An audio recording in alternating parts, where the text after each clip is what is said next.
Students, welcome back to the lecture videos for Unit 2. In Section 2.4, we're going to get back down to business solving equations. One of the big pictures that I want you to get out of Unit 2 is how to solve different types of equations. We studied extensively how to solve quadratic equations, and remember, we looked at 4 methods for solving quadratic equations. Now, in Section 2.4, we're going to add radical and rational equations. 2.4.1 concerns solving radical equations. First of all, what is a radical equation? Well, a radical equation is pretty easy to recognize. If you glance down at the examples, a radical equation contains a variable under a radical. This could be a square root or even possibly a cube root. So let's go through the algorithm for solving radical equations. The first thing that we want to do is isolate the radical term. Step 1, isolate the radical. That can be, again, a square root or a cube root. Once we have the radical by itself, we're going to cancel it out by squaring both sides. So step 2, square both sides. Now, this is going to feel a little bit familiar based on what we know about the square root property. So for just a minute, let me compare two equations. Let's look at the equation x squared equals 4. This is a quadratic or degree 2 equation, and we can solve it using our square root property, right? So we have the equation x squared equals 4, and I'm going to solve this by taking the square root of both sides. This is something that we learned in Section 2.2, and we got to practice it in Section 2.3. So we end up with 2 solutions to that equation. Now, if you're familiar with that process, it's going to be related to what we're learning today. Let's look at a different equation. Let's look at the equation square root of x equals 4. My goal is still to solve for x, but instead of taking the square root of both sides, in this case, I'm going to square both sides. And that's going to lead to the solution to the equation x equals 16. So what I want you to compare here is these 2 steps. In one case, we're taking the square root of both sides, and we have the combination of the square root and the square. Those cancel and solve the equation. In this case, we have a square root that we are squaring. They still cancel each other out, but just in a bit of a different order. So if you are used to solving these equations with the square root property, then solving radical equations will be very similar. Okay, back to our algorithm or set of steps for solving radical equations. Once we square both sides, in some cases, the equation will be solved. In other cases, we'll have to do a few more steps. So step 3, if necessary, solve the resulting equation. It may be linear, it may be quadratic. You'll have to assess the equation at that point and determine a particular method. Once we have the equation solved, step 4 always is, the last step is always what? Check our answers. Okay, but it's really important when we have a radical equation that we check, because sometimes we do everything correctly, but we get extraneous solutions or solutions that don't actually balance the original equation. So I'm going to add here, be sure to exclude extraneous solutions. In that word extraneous, you can see the word extra. So again, sometimes you'll solve the equation, maybe you'll get 2 answers. One of them balances the original equation and one of them does not. The one that does not is called extraneous, and we will not include that in the solution set. So as we learn this algorithm or this process, let's work through the following examples. Example 1, solve exactly. We have x minus the square root of 3x plus 18 equals 0. This is clearly not a quadratic equation because it doesn't have an x squared term. It is clearly a radical equation because it has that big square root. So I want to get the square root by itself. I'm going to do that by subtracting x from both sides. So we end up with negative square root of 3x plus 18 equals negative x. Now, once I have isolated the radical, then I can square both sides. Notice both sides are negative here, so when I square both sides, even the negatives are going to disappear. So squaring the negative on the left, we get a positive, and squaring the square root, we end up with just the radicand. Remember, when you square a square root, or take the square root of a square, those are inverse operations and they cancel. On the right side, we end up with positive x squared. So the radical is gone. We have gotten rid of that problem. And now we need to reassess the equation and decide on a method. Notice this has an x squared term, so this is a quadratic equation. And we've got 4 methods for solving quadratic equations. We can use factoring or quadratic formula on this one, or completing the square. The square root method would not work though, because we do have this linear term. So let's go for factoring. Now, to factor it, we need it equal to 0. So I'm going to collect all my terms together on one side, and I'm actually going to move them over here to the right side so that I'll have that positive leading coefficient. That makes it a little easier to factor. So we have 0 equals x squared minus 3x minus 18. At this point, again, you could certainly do quadratic formula here if that's your favorite. I'm going to encourage you to practice your factoring skills. So looking at our signs, this one is negative. That tells us that the signs in our binomial factors are going to be different. One is positive and one is negative. Looking there at that first sign, this tells us the biggest one has to be negative. So I'm going to make sure and put the biggest factor in that spot. So now we need 2 factors of 18 with a difference of 3. That would be the factors 6 and 3. The biggest one is negative. So the correct factorization is x plus 3 times x minus 6. We could certainly FOIL that out and discover we have it factored correctly. At this point, we're going to set each factor equal to 0 and solve for x. Subtracting 3 from both sides of the first equation, our first answer is x equals negative 3. And adding 6 to both sides of the second equation, our second answer is x equals 6. So we ended up with 2 apparent solutions to this equation. But I need to be really careful about suddenly reporting those as the solution, because we may have extraneous solutions. So I'm going to check each one of these values in the original equation to make sure that they both work. So let's start by plugging negative 3 in for x in the original equation.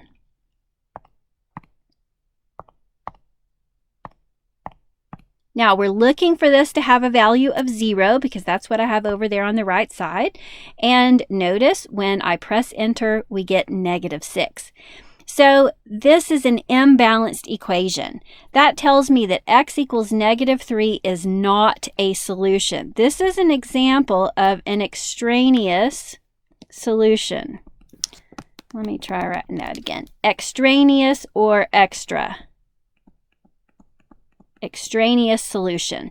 Now, if I took negative 3 and I plugged it into this quadratic equation, it would absolutely balance the equation. It would work. But when I take it back all the way up to the original equation, it does not work. The reason is because on this step right here, we squared both sides, increasing the degree of the equation. That is, we went to a degree 2 equation, and by degree I'm talking about the highest exponent that I can find. The degree 2 equations always have 2 solutions. Because I've increased the degree of the equation, the answers that I get may not solve the original equation. Now let's see what happens with the other answer. Our other answer there was 6. So I'm going to plug that into the original equation everywhere I see an x. And remember, because we have a 0 on the right side, we're looking for a value of 0. It looks like 6 balances the equation, so I will include that in the solution set. So the only answer that I will report is x equals 6. If I include negative 3 as part of the solution set, that would be incorrect. Okay, let's try the next one. Again, going through the algorithm, we recognize this is not quadratic. This is a radical equation, so I have a totally different approach. Our first step is to isolate the radical, and that's already done. The radical is by itself, so I can go ahead and proceed to square both sides. The left side is a piece of cake. When we square a square root, those two operations cancel each other out, and we end up with just the radicand, 4x plus 13. Now be really careful over here on the right. We don't want to distribute that exponent. What's implied over there on the right side is the FOIL process. So I'm going to go ahead and obey that exponent and write that binomial twice so that my brain recognizes, yeah, I'm supposed to FOIL this out. So foiling our two binomials, the product of our first two terms is 4x squared. Product of our outside terms is minus 2x. Same for the inside terms, and the product of our last terms is plus 1. So again, we started with a radical equation, and we have converted it into a degree 2 or quadratic equation.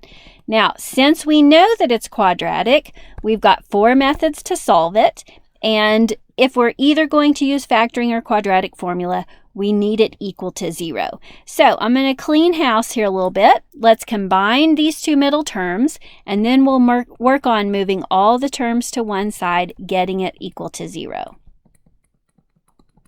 Okay, so we're going to move all of our terms to the right side. I'm going to subtract 4x from both sides, and I'm going to subtract 13 from both sides. That gives me the necessary 0 over here on the left side. And combining like terms, we have 4x squared minus 8x minus 12. Notice all of those terms, all of the coefficients are divisible by 4. So let's go through and divide by 4 to reduce our numbers a little bit. And we have the equation 0 equals x squared minus 2x minus 3. This one is very simple to factor. We're going to have an x in the first two spots. Our signs are going to be different. We need two factors of 3 with a difference of 2. That would be 3 and 1. And the biggest one needs to be negative. So setting each factor equal to 0 and solving for x, you can see we're going to end up with the solutions x equals negative 1 and x equals 3. Now, I did omit a little bit of work there, and you're free to do that as well. And hopefully you'll get used to doing that, because eventually we're going to have not just 2 factors, but 3, 4, or 5 factors. So notice the pattern. The factor says x plus 1, and my solution is x equals negative 1. Again, that comes from setting the factor equal to 0 and subtracting 1 from both sides. But we've done enough of these by now for you to recognize that whatever sign we have in the factor ends up being the opposite sign in the solution. So the factor x minus 3, when we set that equal to 0 and add 3 to both sides, we get the solution x equals 3. Now, we're not quite finished. I don't want to report those answers until I'm absolutely positive that they solve the original equation. So I'm going to take my first solution, negative 1, and I'm going to plug it into the original equation for x. All right, when we plug negative 1 in on the left side, the value is 3. Now, let's check the right side as well. 2 times negative 1 minus 1. We're looking for a value of 3. We end up on the right side with a value of negative 3. That is an imbalanced equation. They're different by a sign. So that means x equals negative 1 is extraneous. We will not include that in the solution set. Let's go ahead and check x equals 3. Now, on this equation, I'm plugging it into the original before we squared both sides, okay? So plugging in x equals 3, we have the square root of 4 times 3 plus 13, and that yields a value of 5. Let's check the right side. 2 times 3 minus 1 also yields a value of 5, which means x equals 3 is a correct solution. So in both of these examples, we converted the radical equation to a quadratic equation, and in both cases, we only had one answer that worked. Sometimes both of them work. Sometimes both of them do not work. You will catch it there at that last check step. So there's a lot of steps, a lot of potential to make those little bitty mistakes. So these are worth practicing a couple of times. Let's look at a few more examples. In example C, our first step is to get the radical by itself. So I need to add x and to add 6 to both sides. That way we have the radical part isolated. So we have square root of 2x plus 15 equals x plus 6. Then we're going to get rid of the radical by squaring both sides. And on the left side, when we square the square root, that yields just the radicand, or the expression under the radical. Again, at this step, be very careful. Don't call that x squared plus 36, right? We need to FOIL it out. So I'm going to go ahead and write that binomial twice, and then FOIL. When we FOIL, we get x squared plus 6x plus 6x plus 36. So we're back to the situation of having a quadratic equation, and our goal is to first clean house by combining those middle terms, and then we need it equal to 0. So we're going to subtract 2x from both sides, and we're going to subtract 15 from both sides. That way we will achieve the 0 that we need either for factoring or quadratic formula. Now combining like terms over here on the right, we have x squared plus 10x plus 21.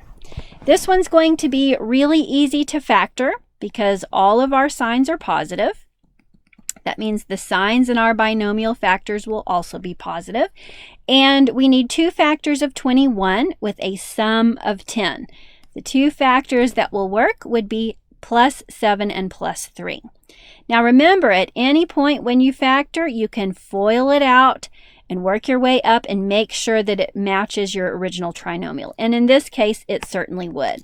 Now, when we set each factor equal to 0 and solve for x, the solution out of that first factor is -7, and the solution out of that second factor is -3. Again, I hope you're getting used to skipping that step where you actually set the factor equal to 0 and move that constant to the other side.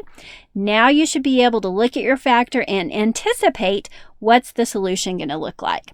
Now, we're never quite done until we check our answer. And sometimes we know we can get extraneous solutions with radical equations. So I'm going to start with -7 and go all the way back to the original equation and check that value. Now watch this part on the calculator. I plugged in the radicand. I'm going to use my right arrow key to terminate that radical so I can proceed to the next part of the equation. Then I'm going to use my minus operation, and then I'm going to use my negative button. So I have minus -7 minus 6. We are looking for a 0, a value of 0, because we have 0 over there on the right side. And we did not obtain 0, so we know this is an extraneous solution, and we will not include that in the solution set. Now, let's check -3. Same idea. I'm going to plug -3 in for x. Don't forget, use your right arrow key to get out of that radical. Watch your syntax, minus -3 minus 6. We are looking for a 0, and we got one. So we have one solution to this equation, x equals -3. There is another way to check your equation with a graph. After we learn about functions, you'll be able to look at a new way of verifying these equations. Okay, let's do another example. Square root of x plus 3 equals -7. Notice the square root is already isolated, so we're ready to jump in and square both sides. When we square the radical, it leaves behind the radicand, and on the right side, we get 49. Now, this one turns out different. When I square both sides, I have gotten rid of the radical. It's no longer a radical equation. This time, it's not quadratic. It's a degree 1 equation or a linear equation. So as soon as I get rid of the radical, I have to assess the equation, figure out what type of equation it is so that I'll know how to solve it. Since it's linear, my goal is to isolate x. So we can solve this by subtracting 3 from both sides, and we have quickly arrived at our solution. Looks like x equals 46. Now, let's be absolutely positive. We've done all the algebra right. We need to check our work. So I'm going to take 46, and I'm plugging it into the original equation. Notice that gives me positive 7, and on the other side I had negative 7. So let me look at the original equation.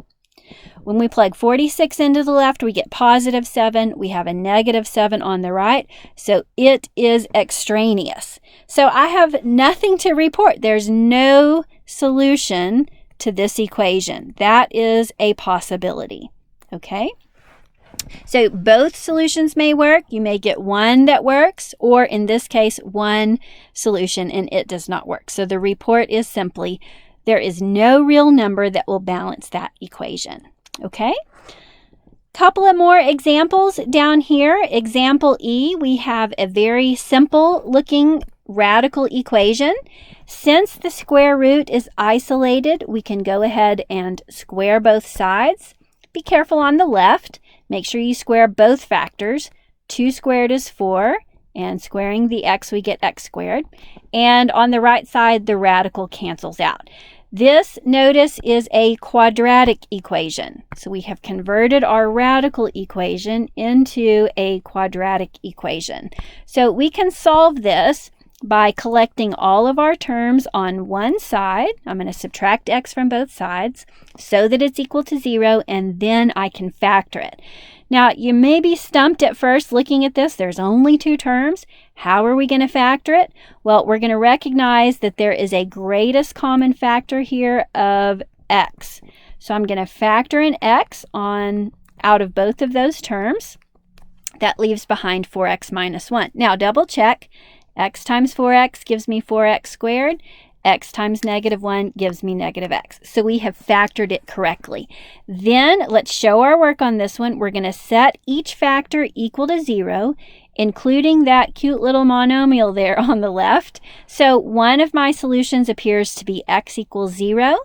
And then solving for x over here, add 1 to both sides and divide both sides by 4. So we have 2 apparent solutions, 0 and 1/4.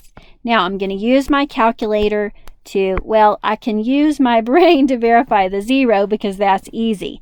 If I plug 0 in here and here, I will definitely get a balanced equation. Both sides would yield the value of 0. Let's plug in the 1/4 with our calculator. 2 times 1/4 on the left, and the square root of 1/4 over there on the right yields the same value for both sides. So this one also works. So in this instance, both of our solutions worked. Remember, sometimes they both work, sometimes neither of them work, and sometimes one of them works. Now, you can either write your answer x equals 0, x equals 1/4, or you can get fancy and put it in a solution set with the curly braces like I did right there. The notation isn't a big deal on how you choose to do that. Okay, let's look at the next example. 1 equals the square root of 3x minus 5 minus 6. Our first step is to get the radical by itself. Don't square until that radical is isolated. This gives us 7 equals the square root of 3x minus 5. Then we will square both sides now that the radical is isolated. And let's see what we have left. 49 equals 3x minus 5. Now, look at that equation. Can you classify that equation? What category of equation does that fit? Well, that's a Unit 1 linear equation, right? So to solve it, since we know it's linear, we're not going to get it equal to 0 or anything like that. We're going to isolate x.